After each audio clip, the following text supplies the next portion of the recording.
Hello and welcome. My name is Alan, and today we are back with more A Testament of Hope, Dr. Martin Luther King Jr.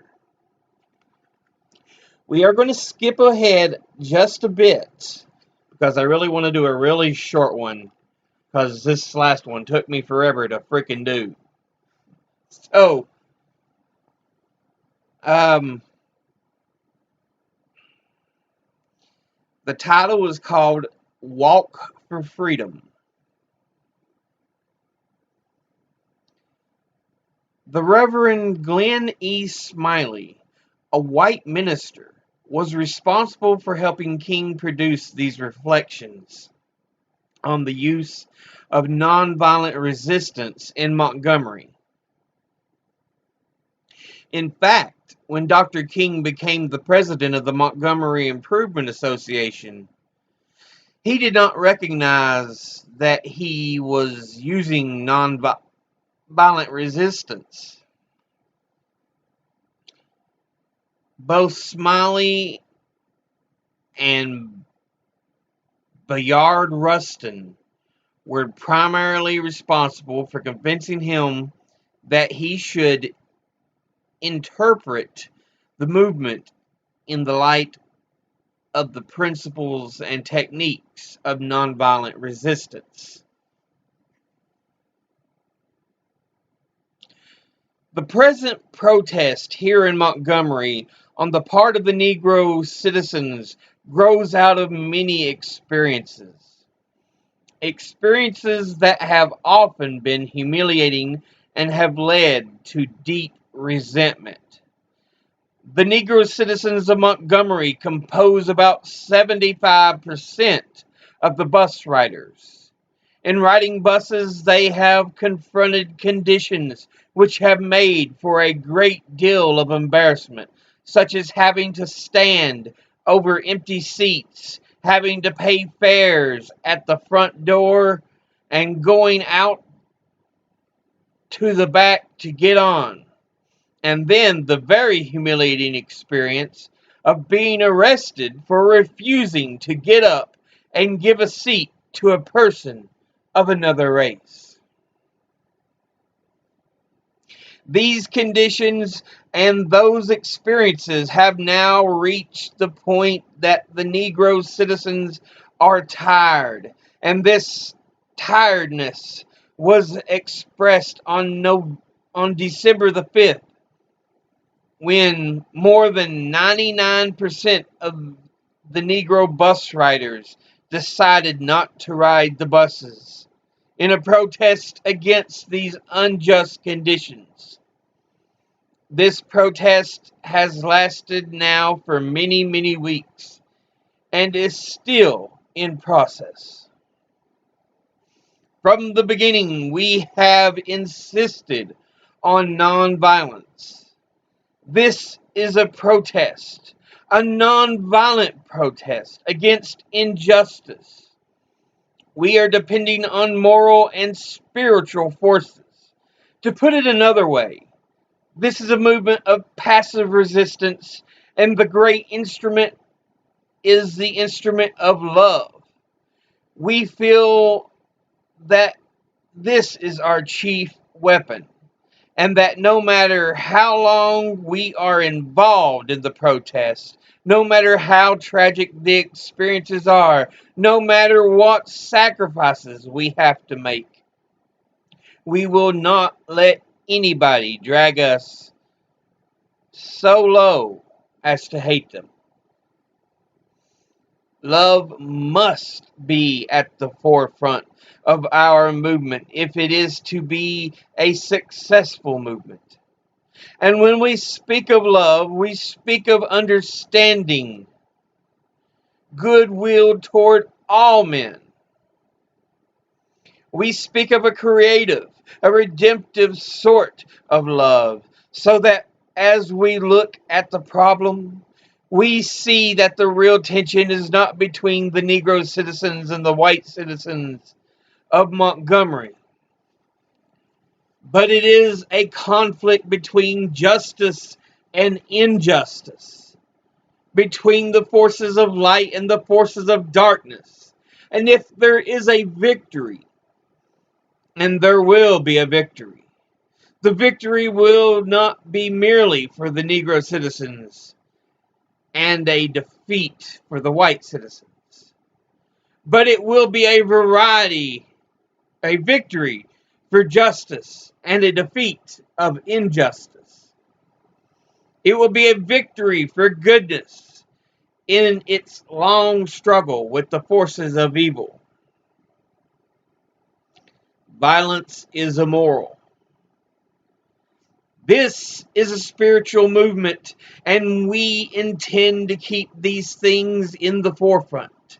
We know that violence will defeat our purpose. We know that in our struggle in America and in our specific struggle here in Montgomery, violence will not only be impractical but immoral.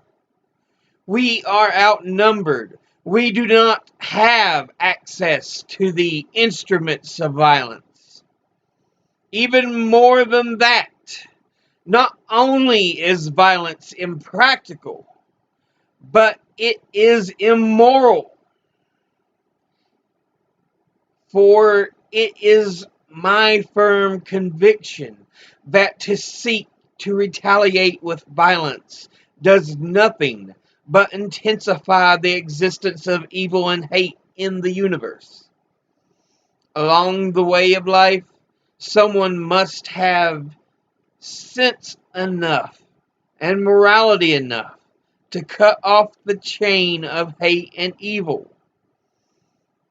The greatest way to do that is through love. I believe firmly that love is a transforming power that can lift a whole community to new horizons of fair play, goodwill, and justice. Love versus bombs. Love is our great instrument and our great weapon, and that alone. On January 30th, my home was bombed. My wife and baby were there. I was attending a meeting. I first heard of the bombing at the meeting when someone came to me and mentioned it, and I tried to accept it in a very calm manner. I first inquired about my wife and daughter. Then, after I found out that they were all right, I stopped in the midst of the meeting and spoke to the group and urged them not to be panicky and not to do anything about it because that was not the way. I immediately came home, and on entering the front of my house, I noticed there were some 500 to 1,000 persons. I came in the house and looked it over and went back to see my wife and to see if my baby was all right. But as I stood in the back of the house, hundreds and hundreds of people were still gathering, and I saw that violence was a possibility. It was at that time that I went to the porch and tried to say to the people that we could not allow ourselves to be panicky. We could not allow ourselves to retaliate with any type of violence, but that we were still to confront the problem with love. One statement that I made, and I believe it very firmly, was, "He who lives by the sword will perish by the sword." I urge the people to continue to manifest love and to continue to carry on the struggle with the same dignity and with the same discipline that we had started out with. I think at that time the people did decide to go home. Things did not get quiet, and it ended up that there was a great deal of calmness and a great deal of discipline, which I think our community should be proud of, and which I was very proud to see because our people were determined not to retaliate with violence. Stand up to the finish. Some 26 of the ministers and almost 100 of the citizens of the city were indicted in this boycott. But we realized in the beginning that we would confront experiences that make for great sacrifices, experiences that are not altogether pleasant. We decided among ourselves that we should stand up to the finish, and that is what we are determined to do. In the midst of the indictments, we still hold on to this nonviolent attitude and this primacy of love. Pray for justice. Even though convicted, we will not retaliate with hate, but will still stand with love in our hearts and stand resisting injustice with the same determination with which we started out. We need a great deal of encouragement in this movement. Of course, one thing that we're depending on from not only other communities, but from our own community is prayer. We ask people everywhere to pray that God will guide us. Pray that justice will be done and that righteousness will stand. And I think through these prayers we will be strengthened. It will make us feel the unity of the nation and the presence of Almighty God.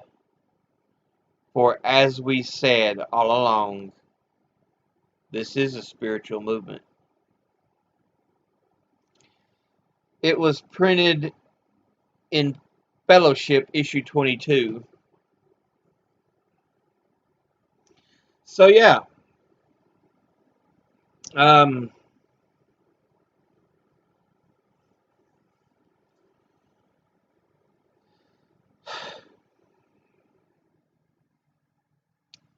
King essentially is once again pointing out you even in the worst of conditions you cannot resort to violence. Love and nonviolence are the key.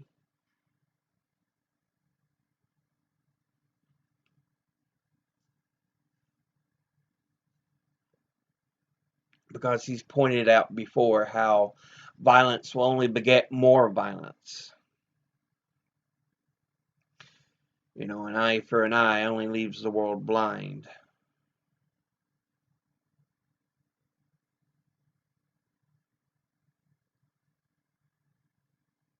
And yeah, he talks, even though some of the worst conditions happened, he still felt it was so important to have love in his heart, to work with nonviolence, even though they bombed his home, putting the lives of his own wife and daughter at risk. It kind of reminds you of the way that the Black Lives Matter protests have been treated. Think of what was the boy Kyle Rittenhouse or whatever, who went up to Kenosha, Wisconsin with a gun he wasn't of legal age to possess across state lines to murder two people. It's very similar to the way Dr. King's house was bombed.